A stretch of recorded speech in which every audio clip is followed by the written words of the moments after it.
Welcome back. It has been a long time coming for me to make another video, and here it is. Gonna try to keep this intro sweet and short. I am no longer driving a Chevy.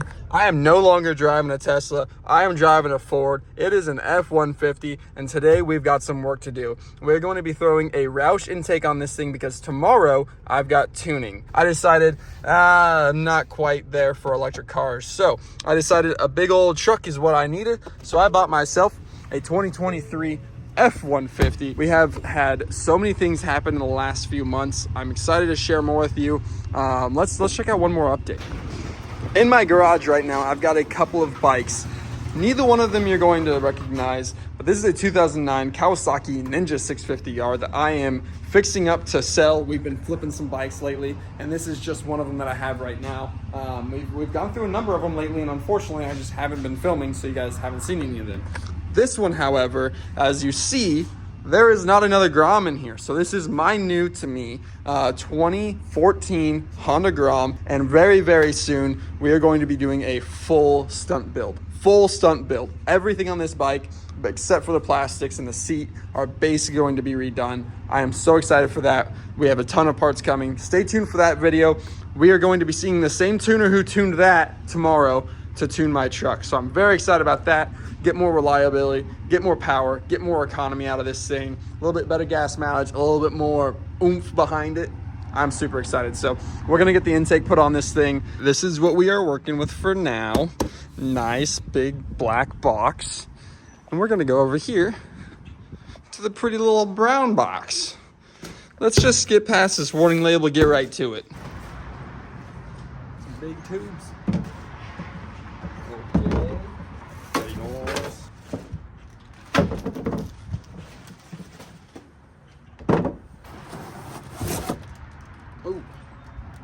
All right, this is everything that we are working with for this intake here. Let's see if there's instructions.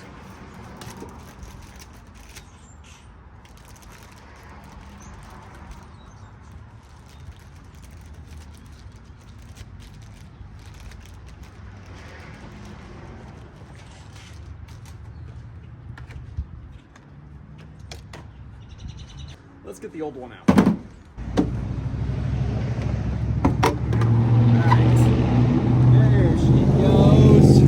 Get that out of there. So much room in there. So much room for activities. Let's go see what our activities are. Look. What's for that? This goes to that. That goes to this.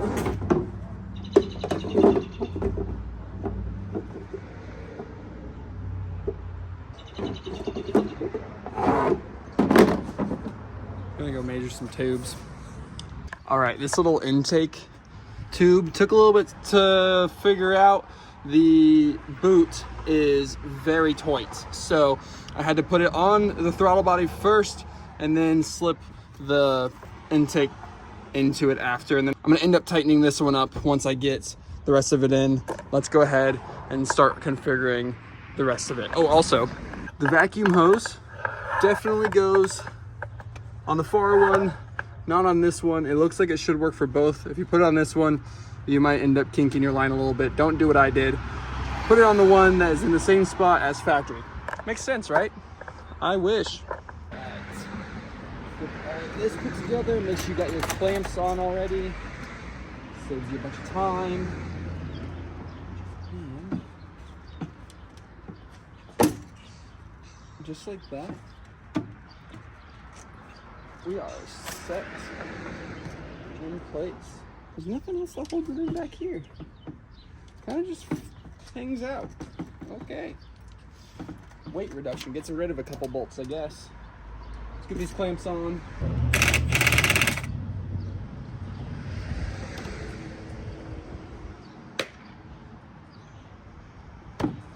Let's put the cool little ZR1 style cover on and call it a Ford.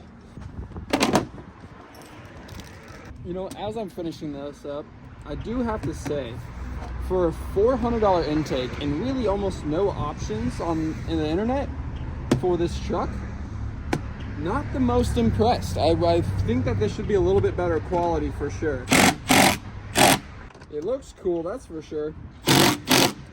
Well, at least it looks really good. It looks really good. Like, I'm very impressed with the looks of it. Hopefully the functionality is also very good. I'm a little worried this tube is just a little bit smaller on this side than the factory, so maybe I should have even used that. No, that one's old. But this one was just a little small, and so the coupling felt weird. It was like just a little small also. I had to like force it on really hard, and I don't know. It's done.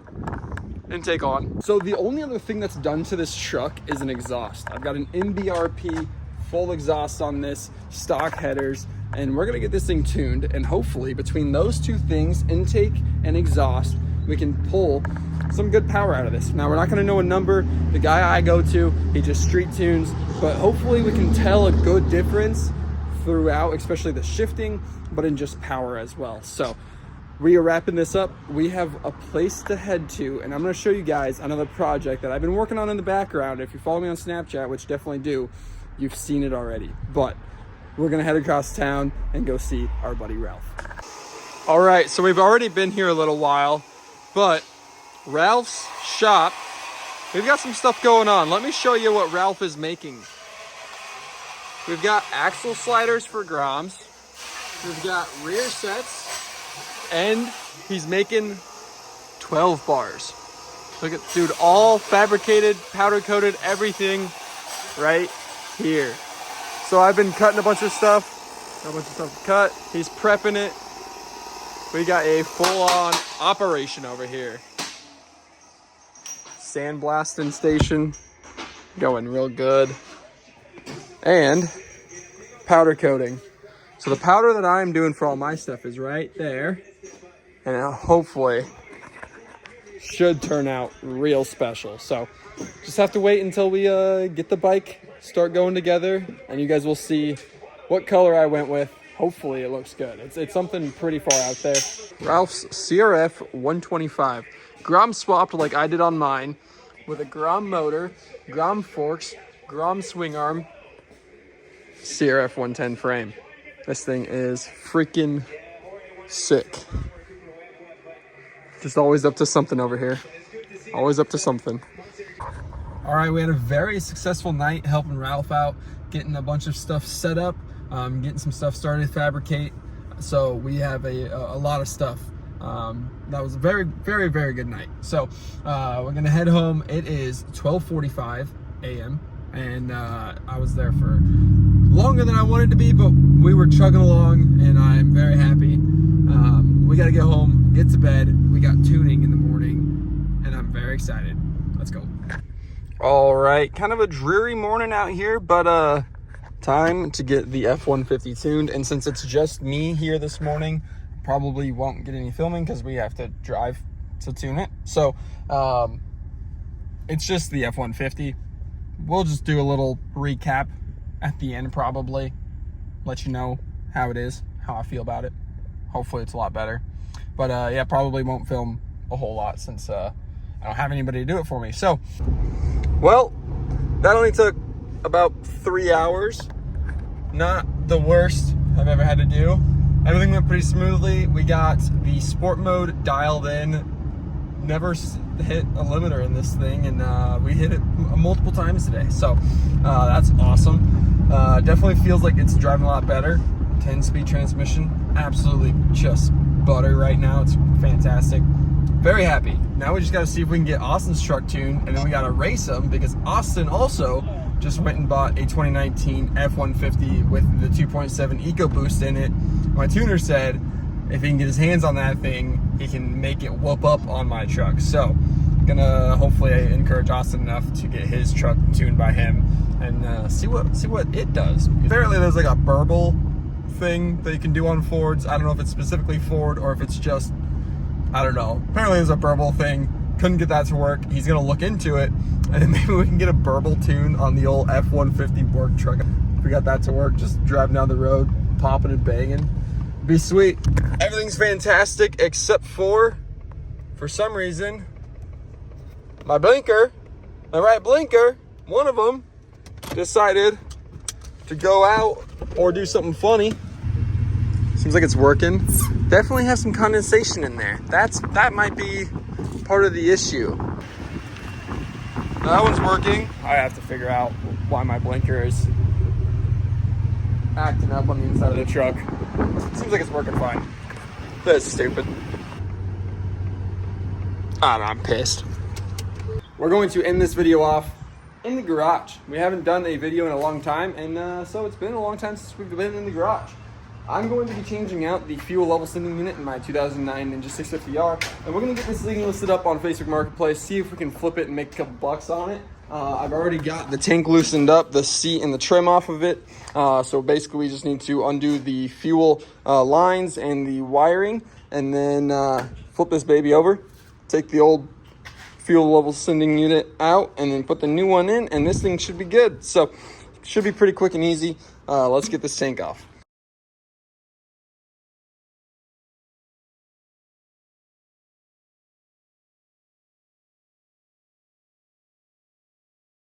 All right, we should be all good to go back together. Uh-oh. The top is leaking. That's all right, these bikes are not made to be upside down. All right, to give you guys some insight on this bike, this is a 2009 Ninja 650. May not be the most well-liked or most sought-after bike, but they are a very solid bike. They are a real reliable, good gas mileage, fun bike to ride around town, and like I said, reliability on these things is unmatched. This one specifically is a single owner. I bought it from the original owner. It has just under 4,000 miles on it. I bought this thing not running because of the issue with the fuel tank, rusted out, clogged up the fuel filters, and wasn't getting any gas. So I picked this thing up for 1,900 bucks. I have $269 into a new gas tank plus shipping. I've got 60 bucks into a new fuel pump. I've got 60 bucks into the fuel level sending unit. I've got an oil change in this. And I think that's about it. Rode it around. Everything feels good. I rode it around after I put the fuel pump in before I obviously did the fuel level sending unit. If I can sell for about 4,000, realistically take 3,500, make $1,000 on this thing. I've had this thing for a couple of weeks. Sales tax on it was, I don't know, like 80 bucks or something like that. So, 2 weeks in my garage, $1,000 of profit, not too bad. Let's see if we have a fuel level. Probably could have tested that before I folded the tank down, but actually I don't know if there's enough fuel in here to actually sense. I might have to go get gas. All right, this is the moment of truth. Okay, that's enough to read.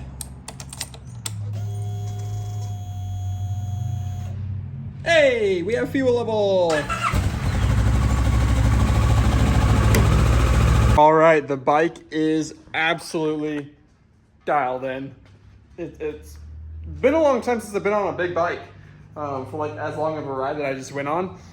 And you know, I kind of miss it a little bit, but maybe sometime. We have a ton of huge announcements coming in the next couple of videos. The next 3 or 4 weeks is going to be super hectic and just awesome. We've got a Grom build series, like I said, getting that built into a full stunt bike, getting the Subaru out, getting it ready for car season. We are gonna try to get this on a dyno this year. That is what I was talking to my tuner today about in the truck. He wants to see this thing on a dyno and see where it's at and see how much more we can push out of it while still being a little safe, but we're gonna push the edge just a little bit. However, for this video, hopefully it's just short, sweet, easy. Welcome back to the channel. If you guys aren't already, go ahead and subscribe here. A ton of really, really cool content is going to be coming out in the next couple of months.